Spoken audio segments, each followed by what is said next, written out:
Thanks for inviting me back. I just check in. Somebody give me the thumbs up if you can see my screen or audible. Yep, we can see it. Okay, great. So we had talked at a meeting earlier this week and just mentioned Altmetrics being a feature that was available in some of the library and sort of research monitoring systems that we have. And somebody with me or Robert or Aaron had like the bright idea of talking about Altmetrics at this meeting, and I was available, and I'm happy to because I've done some interesting work with Altmetrics in previous employees, and I know that some people are more or less familiar or unfamiliar with the concept. So on the screen here, there's the NISO kind of like official definition of what Altmetrics are. And let me see if I can. Hold on a second. There we go. Thank you. But a more of a popular definition here about scholars moving their everyday work to the web, and then a little more detail, an everyday and emerging category of impact measurement premised on alternative metrics that are based on the opportunities offered by the digital environment. So, a lot of the time when people think about Altmetrics, they're thinking about Twitter mentions or Facebook mentions, but it is more broad than that, although, that is kind of a big part of it. But, whether or not you're interested or using social media in a sort of a professional scientific capacity, Altmetrics still has different value for you. Particularly, everybody is probably aware of the limitations and shortcomings of the traditional measurements that are widely used, such as the impact factor or the H-index. Eugene Garfield, who was a pioneer in the field of impact and influence measurement, was very clear on the fact that, almost none of the things that we use impact factor for, and not fewer of the things that the impact factor kind of generates or give rise to are, particularly sort of legitimate, or what he had in mind when he created the kind of the concept. Like nuclear energy, the impact factor is a mixed blessing. It was 2005, so with a benefit of great hindsight, since by this point, he was about 20 years into the development of the science behind citation metrics, and was kind of a little bit appalled by the things that people had done with them. But I apologize for the citation being so murky here. I can dig it out if people are interested. But Altmetrics sits in a small part of this big concept of infometrics, like measuring and quantifying what we do with publications and scientific output. Webometrics, bibliometrics, which I've worked in sort of considerably in previous employees, Altmetrics being part of that. And as the definition earlier mentioned, Altmetrics is enabled by the sort of the transition of a lot of scholarship to web formats. This is an older sort of really interesting article in Nature about metrics in general. Another one that challenges the sort of the supremacy of the H-index or the impact factor. And these authors pointed out that there are many useful and even important ways of measuring the impact of a scientific output. A publication or beyond a publication, the activity of a scholar, publications being part of that. Some of these you think probably not going to be super popular institutionally, provoking lawsuits, getting angry letters, etc. But some of them, and these are the ones that really are captured in the standard altmetric tools, the major sort of definitions as we understand them, are arguably pretty useful. How many people viewed your article? Who talked about it in the media, when they talked about it, in what context they talked about it, its presence on social media, blogs, Twitter, social media, etc. And also, quotes in policy documents, because, policy documents are not really captured in the main sort of quantifiers of impact and influence. You don't get policy documents and government documents captured in Scopus or Web of Science or any of those sources. But if your publication was influential in some kind of policy document within the health system, within government, whether it was mentioned in a congressional hearing, that sort of thing, that is a powerful measure of its influence, potentially. So, from this, the RAND Corporation also issued a publication where they tried to sort of define and calculate and rank metrics for assessing and communicating the value of biomedical research, again, beyond just raw citation counts within the sort of the scholarly community, that limited focus on who you are talking to within your discipline, important but partial. And again, RAND Corporation did capture some of these media mentions, social media, some of these indicators that are used in the standard Altmetrics tools.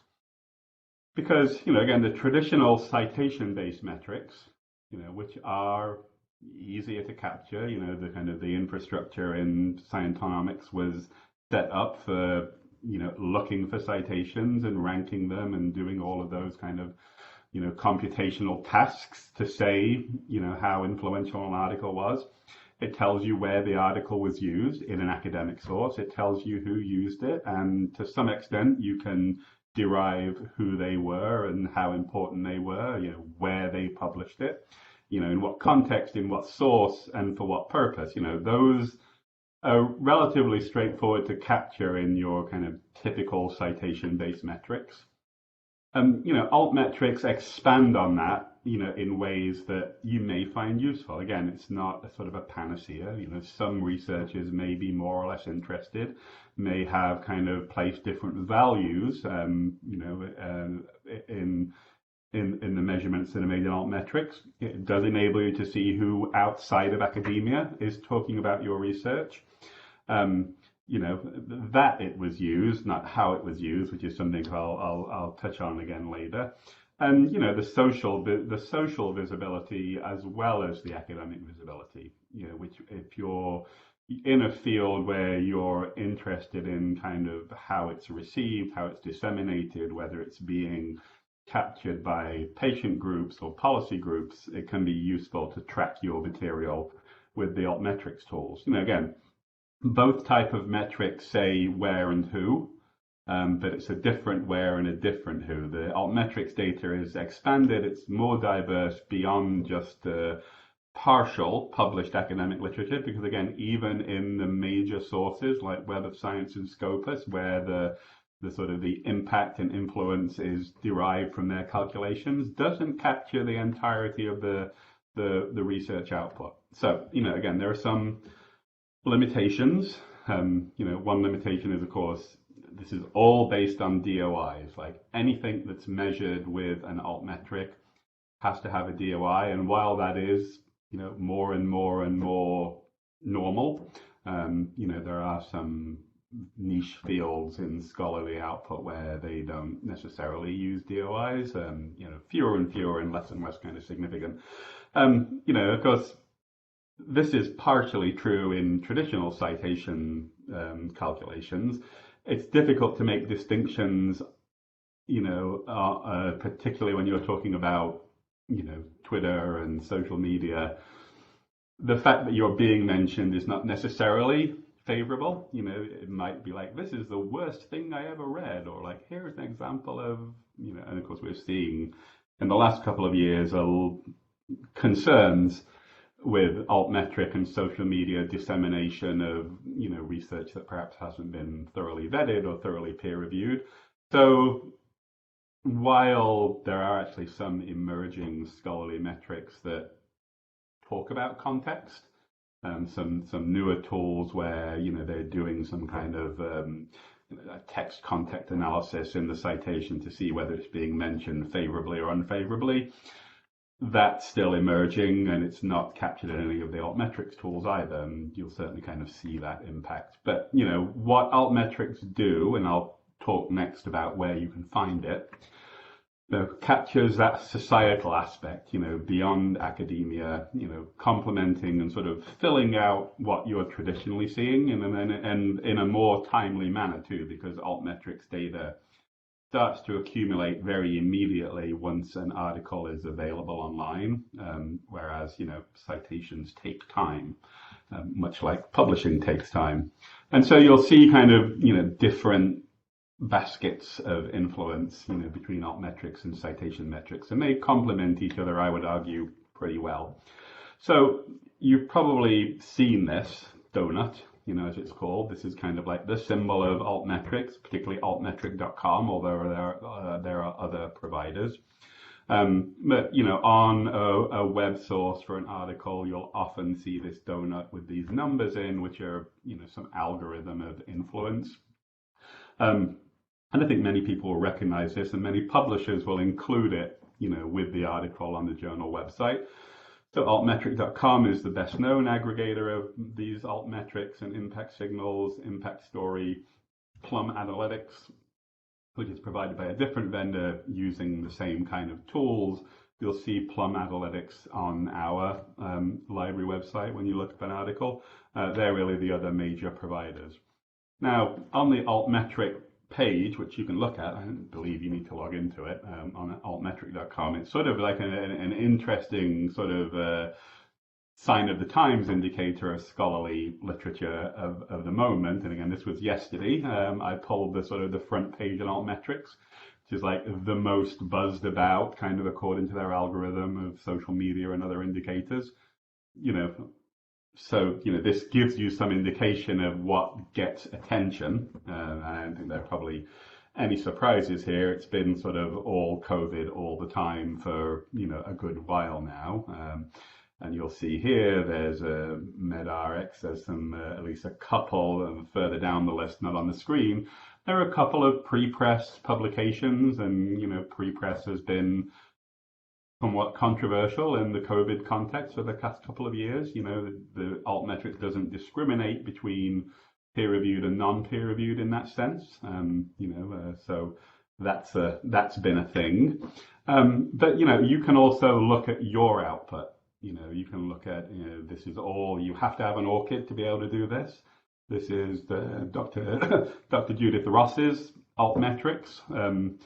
If you can see here, because she has an ORCID, because she's sort of, connected all of her profiles in that way, we can pull up an individual or a group. You can pull up a group of scholars, a lab, a GIN. You could look at that. If everybody had an ORCID, you can aggregate all of their data individually in a group as a basket of publications, etc., and see kind of, who's talking about them, where they're being talked about. This is, an example of one of, I think this was one of the articles that had a AI author, Dr. Thacker from Cardiology here. One of the most highest ranked Altmetric via Altmetrics articles that we've had for some time. And there are some interesting factors here, right? I mean, it's quite highly cited, just in the kind of the scholarly communication. You can see it's kind of a timely topic. It got a significant amount of attention. The top 5% of all research output scored in the Altmetric system.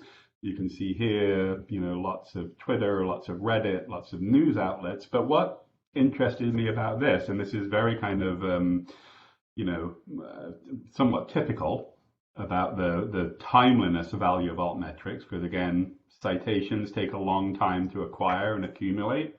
But Altmetrics are very immediate, because the first news media mention of this article was December 2021. Now, the article wasn't published until February 22, but you know how that works.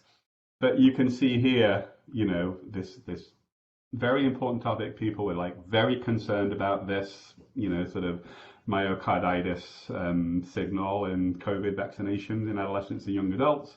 This was a very comforting article, for people who are concerned with that. But, within days of this article coming out, which to some extent put those popular fears about myocarditis to bed to some extent, these mentions came out, and you can see here, these are some of the news mentions, Eureka, Local, Philly Voice, some kind of the medical aggregators, Further up, there was some kind of like NBCs and CBS's, local news outputs. These stories came out within days of the article being released, right? So it had that very immediate sort of spread and dissemination in a kind of a useful and meaningful way, given what the science was about. And that was months and months in advance of the first kind of formal citation that it acquired, which was, several months after the publication. So, it's a good example to me of the dissemination value that are provided by Altmetrics and how you can measure those. This is something I did with my last employer. There was a health economics group that were very much more interested, frankly, in Altmetrics than traditional metrics, because they were more interested in influencing kind of the popular debate and the policy debate more than they were, to some extent, in being cited by other researchers. And so it's possible within the Altmetrics system to report out that kind of thing, like your research, as in this case, this was a group of researchers. We ran an analysis of their papers that they published within I think it was a 6-month time frame, to see who had been talking about it, particularly in the media and policy space. It's sort of, they're very interested in seeing that, Politico, Stat, Washington Post, The Guardian, sort of international and national news, different audiences, and that their research was being cited in a variety of kind of significant think tanks and policy documents, the national academies, World Health Organization, Brookings, kind of significant players. You wouldn't have been able to acquire this kind of data in, for the same rigor of analysis, in any other way. It would have been also significantly harder. But now I'm going to wrap up in a few minutes. There are a few points to ponder about Altmetrics, particularly in that kind of, when people talk about you on Twitter, they're talking about you on Twitter, right? Like, how much do you want that to happen? And that varies between fields. There was a good example, some of you may be familiar, there's this kind of research project happening at Children's of Philadelphia, where they created sort of an extrauterine environment, where they could sort of place, at this point it's like embryonic lambs, sort of what would be like hyper premature lamb fetuses, and sort of bring them to maturity in this extrauterine artificial environment. And it was hugely buzzed about in the media when that research came out, but in all kinds of ways in which the scientists were kind of basically appalled by, sort of been in a few meetings with them where they said, like, we didn't see this as being kind of the end of abortion, right? It was not in our playbook whatsoever, and isn't that. But when the popular media and when the kind of the social media sees on your research, they're going to do things with it that are unanticipated and potentially unwelcome, and that is kind of an issue.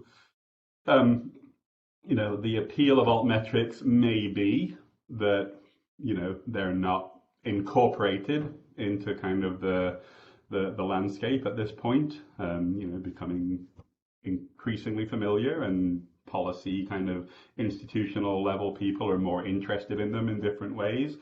But at some point they become available for sort of gaming, and sort of Goodhart's law talk about that. When a measure becomes a target, it stops being a target, and we've certainly seen that in H indexes and that kind of thing. Then you can start sort of working towards them. And there's been a little bit of sort of dilution of the value potentially now that, whenever you publish an article, you're tweeting about it, you're encouraged to tweet about it, the journal tweets about it, the association tweets about it. And does that kind of, corrupt the metrics a little bit? They're not quite as sort of natural as they once were. And if that became kind of much more institutionalized, how much value would this measure use? Sort of the final context note, whether you loathe them or hate them, I don't think anybody loves them. Traditional metrics are mostly transparent, and they're relatively sort of simple to derive. I can work out somebody's H index on paper at this point. I have no idea how the altmetric algorithm function. It's some black box is talking to another black box, and they create a donut. And we assume good faith, because we have known who the sort of the players are in the altmetrics kind of landscape. Over the last few years, many of these companies have been acquired by big publishers, so there's some less faith perhaps available to their good intent. And certainly their like non-commercial intent, which they had at one point and maybe don't have anymore. But I'm going to leave you with the kind of again, the caution is, in scholarship, citations are still the only ubiquitous indicator of like the attention that's been gathered, as partial and incomplete and sort of focused within one realm as they are. Altmetrics are not thoroughly used across the academic landscape. They're increasingly so, but not yet universal. But I would like to sort of leave you with the sort of the thought that they're interesting, they're useful, and to some scholars rather than others, depending on what field you're in, depending on what you want to do with your scholarship, it's worth finding out more about them. And again, if you have any further questions, I'm happy to talk about this kind of thing, individually or to groups. So thank you so much.